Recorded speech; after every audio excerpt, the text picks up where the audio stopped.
Energy giant Chevron দেশের জ্বালানি নিরাপত্তা বাড়ানোর লক্ষ্যে বাংলাদেশের নতুন গ্যাস অনুসন্ধান কার্যক্রমে বিনিয়োগের পরিকল্পনা করেছে বলে জানিয়েছেন যুক্তরাষ্ট্রভিত্তিক কোম্পানিটির সিনিয়র কর্মকর্তারা।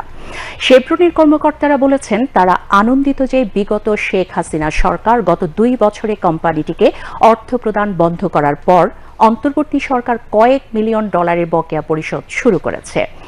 আজ রাষ্ট্রীয় অতিথি ভবন যমুনায় কোম্পানির ভাইস প্রেসিডেন্ট ফ্রাঙ্ক ক্যাসলোরের নেতৃত্বে শেভরনের কর্মকর্তারা প্রধান উপদেষ্টা প্রফেসর মোহাম্মদ ইউনুসের সঙ্গে সাক্ষাৎকালে তারা এই কথা বলেন। ফ্রাঙ্ক ক্যাসলোর বলেন, শেভরন নতুন উপকূলীয় গ্যাস অনুসন্ধানে বিনিয়োগ করবে। নতুন গ্যাসের মজুদ দেশের অর্থনৈতিক প্রবৃদ্ধিকে বাড়িয়ে তুলবে।